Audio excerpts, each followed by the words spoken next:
আমাকে ভোট দেবেন না দেবেন, এখানে প্রার্থী দেবো কি দেবো দেওয়ার ইচ্ছা আছে, আমি তাও বলছি আপনাদের কাছে আমি একটা অনুরোধ করে যাব। বিপদে বন্ধু চিনবেন তো ভাই, বিপদে পড়েছেন, রাজ্য সরকারের উচিত ছিল আপনার পাশে দাঁড়িয়ে এখানে বড় বড় আন্দোলন সংগঠিত করা, বিজেপিকে আরো চাপে রাখা, আইনকে প্রত্যাহার করতে বাধ্য করা, তা না করে আপনাকে দিল্লি যাওয়ার নিধান দিয়েছে। তো 2026 সালের আগে আসবে যখন লোকসভা বিধানসভা নির্বাচন, আমি আপনাদের কাছে অনুরোধ করে যাচ্ছি, মায়েরা বাপেরা অনুরোধ করে যাচ্ছি, ইভিএম মেশিনের সামনে বড় ফুলের তো প্রশ্নই আসছে না, জোড়া ফুলেও যেন হাত টানা যায়। হবে তো ভাই? আমাকে ভালো লাগলে খাম চিহ্নকে দেবেন, না হলে দেবেন না, ওতে আমি জোর করব না। কিন্তু আমি কি বলবো আপনাদের, জোড়া ফুলকে জবাবটা দিয়ে দেবেন। বড় ফুলের তো প্রশ্ন আসছেই না, থাকছে জোড়া ফুল, তাহলে জোড়া ফুলকে জবাবটা দেবেন তো ভাই। একবার জবাব দেন, বুঝে যাবে। আমি ভেবেছিলাম এখন উনি দায়িত্ব নিয়ে, না বিশ্বাস করেন মমতা ব্যানার্জি দায়িত্ব নিয়ে পশ্চিমবাংলার যত রাজনৈতিক দলগুলো আছে ডাকবে, ডেকে বলবে কোন দেশে কি কোন রাজ্যে কি হচ্ছে দেখার দরকার নেই, আমার পশ্চিম বাংলাতে আমি আইন লাগু হতে দেব না, আমার সাথে কে কে সাথ দেবে বলো। আমি ভেবেছিলাম, বিশ্বাস করুন এই সুযোগ ওনার জায়গায় যদি আমি থাকতাম না, পুরো বিরোধীদেরকে আমার পকেটে ভরে নিতাম এই সুযোগে, বিশ্বাস করুন। কিন্তু করবে কি করে, আমাদের তো ওই যেটা দেখছি তো ওই হাতির দাঁতের মতো তো নয়, সব এত গলা পর্যন্ত দুর্নীতি করে বসে আছে। যদি বিজেপিকে না জায়গা দেয় তুলে নিয়ে চলে যাবে। আর আমার এলাকার মানুষজন তৃণমূলের অত্যাচারে অনেকে বিজেপি করছেন, আমি তাদেরকে অনুরোধ করছি, ভুল হচ্ছে, ডবল মার খাওয়া হবে, ডবল মার খাওয়া হবে।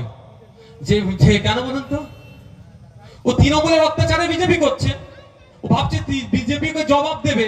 যদি বিজেপি ওকে সত্যি জবাব দিত, তাহলে আমাদের বাড়ির তিলোত্তমা ভুলে যাচ্ছি নাকি আমরা, ভুলে যাচ্ছি?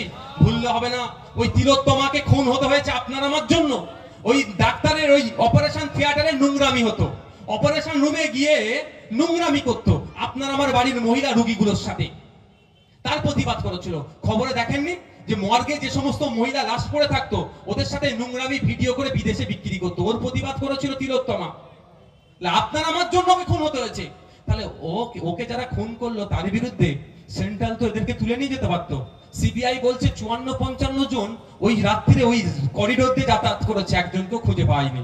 হতে পারে দিল্লির সিবিআই এখানকার মানুষকে নাও চিনতে পারে, হতে পারে ভাই, হতে পারে। তো তাহলে তো কি চিনতে গেলে তাহলে কি করতে হবে ভাই বলো? সোশ্যাল মিডিয়ায় ছবিগুলো দিয়ে দিতে পারতো, বিভিন্ন পত্রিকাতে টিভিতে পাবলিশ করে দিতে পারতো, এই মুখগুলো কারা আছে খুঁজে দাও তো, আমার পাড়ার কেউ যদি হয় আমরা খুঁজে পাবো না? তাহলে আমরা তো সিবিআই কে অ্যাড্রেস দিয়ে দিতে পারতাম, একটাও জিজ্ঞাসাবাদ করেছে? তাহলে মোদিজি দল, অমিত শাহর আন্ডারে পুলিশ অর্থাৎ সিবিআই, সে কি করলো, তৃণমূলকে বাঁচিয়ে দিল। আর আপনার পাড়ার তৃণমূলের হাত থেকে বাঁচার জন্য কেউ যদি ভাবে আমি বিজেপি করব, তার ওই একই দশা হবে, ডবল মার খেতে হবে। কারণ এবার তৃণমূল মার খাবে, তৃণমূলের মার খেয়ে বিজেপিতে গেছে, বিজেপিতে কেন গেছে আবার মারবে। আসো আইএসএফের ছায়া তলে ওই লুকিয়ে লুকিয়ে গিয়ে চা খাবো না, লড়াই করবো চোখে চোখ রেখে। 18টা মামলা খেয়েছি, আরো 18টা খাবো, কিন্তু নাই কথা বলে যাব। সকলে ভালো থাকবেন, সুস্থ থাকবেন, অনুরোধ আমার এটাই, একটা অনুরোধ করে আপনাদের এখানে বিদায় দেবো, একটা কথা বলবো। আচ্ছা, এই কদিন আগে আপনারা দেখেছেন অনেক কথা, অনেক রাজনৈতিক লড়াই হ্যান ত্যান সব হচ্ছে। কোনদিন আপনারা দেখেছেন মমতা ব্যানার্জি আর শুভেন্দু অধিকারী হাতাহাতি লড়াই হতে? অভিষেক ব্যানার্জি মোহাম্মদ সেলিম হাতাহাতি লড়াই হতে? কোনোদিন ওদের লড়াই হয় না, আর হবেও না। এক জায়গায় বসে চা খেয়েছে, এ ধরনের অনেক প্রমাণ আছে। দিলীপ ঘোষ, কুণাল ঘোষ, সুকান্ত মজুমদার এক জায়গায় বসে কেক কাটছে। সুজন চক্রবর্তী সিপিএম এর নেতা, পার্থ চ্যাটার্জি যখন দিল্লি যখন জেলের বাইরে ছিলেন তিনি, আরো সব নেতারা বসে এক জায়গায় এসি রুমে বসে চা খাচ্ছে, কোনো লড়াই নাই। আর লড়াইটা কোথাও হচ্ছে কালীনগরে, বিজেপি, আইএসএফ, তৃণমূল, কংগ্রেস, কারা লড়াই করছে? গরিব মানুষেরা। আমার অনুরোধ এটাই, যখন দেখবেন মমতা ব্যানার্জি, নওশাদ সিদ্দিকী, শুভেন্দু অধিকারী, দিলীপ ঘোষ হাতাহাতি লড়াই করছে, তখনই আপনারা হাতাহাতি লড়াই করবেন, তার আগে একদম হাতাহাতি লড়াই করবেন না। অনুরোধ আমার এটা, হবে তো ভাই? যখনই বিজেপির কেউ মারতে আসবে, তৃণমূলে কেউ মারতে আসবে, আইএসএফ এর কেউ মারতে গেলে আপনারা এটাই বলবেন, এই তোদের নেতারা কি অমুক নেতাকে মেরেছে, কোনোদিন প্রমাণ হচ্ছে দেখাতে ভাই? তুই মারবি 2 হাত জায়গায় 4 ঘা মারবি, দাঁড়া। তুই বল শুভেন্দু অধিকারী মেরেছে কাউকে দেখেছিস? অভিষেক ব্যানার্জি কাউকে মেরেছে দেখেছিস? নওশাদ সিদ্দিকী কাউকে মেরেছে দেখেছিস? ফির আপনার মোহাম্মদ সেলিম সাহেব কাউকে মেরেছে দেখেছিস? দেখাতে পারবি? দেখাতে পারবে না। তুই আমি মারপিট করছি কেন? তুই আমি মারপিট করে তো নেতা বানাবো? হবে তো নওশাদ সিদ্দিকী 1,21,000 টাকা মাইনে, তোর আমার কি হবে বল? বলবেন আপনারা? বলতে পারবেন না? 10,000 5,000 টাকা এখন 599 টাকা এক মাসে, এক বছরে কত আনলিমিটেড, এক মাসে আনলিমিটেড কত? 600 টাকায় হয়ে যাবে। কিন্তু আমাদের মোবাইল খরচ কত জানেন? 5,000 টাকা। বুঝতে পারছেন? 5,000 টাকা মোবাইল খরচ একটা এমএলএ কে। আমরা এটা সব চেঞ্জ করে দেবো নিয়ম, যদি পাওয়াটা নিয়ে আসেন না তারপর পাওয়াটা বুঝিয়ে দেবো। বুঝিয়ে তো আসতে দিচ্ছে না। এখন এখন এখন 600 টাকায় এক মাসে আনলিমিটেড হয়ে যাবে।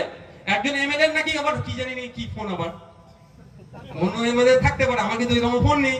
আমার যে ফোন ভাই 500 টাকা, আমি তো এক বছরে রিচার্জ করি 3900 টাকা না ক টাকা, এক বছরে 3900 টাকা, আর এই মাসে 5,000 দিচ্ছে।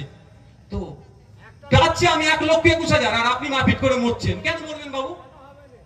কেন মরবেন? আমার বক্তব্য এটাই। হয়তো আমার উপর এই জন্যই রাগ অনেকে। আর আমাদের পুলক বাবু কত পাই জানেন? একটু বেশি পাই আমার থেকে। হ্যাঁ বলো।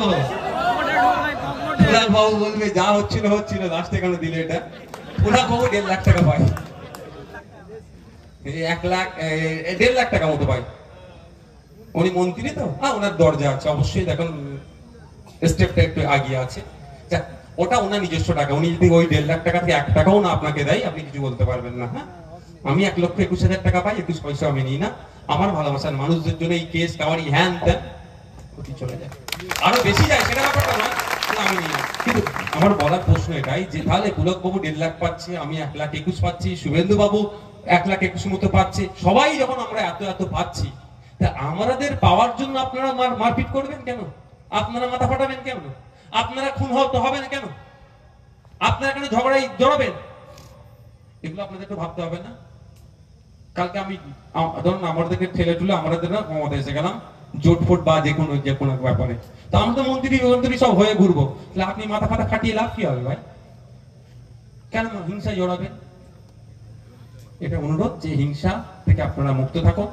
কিছু ক্ষতি আপনার এলাকার হবে, আপনার হবে।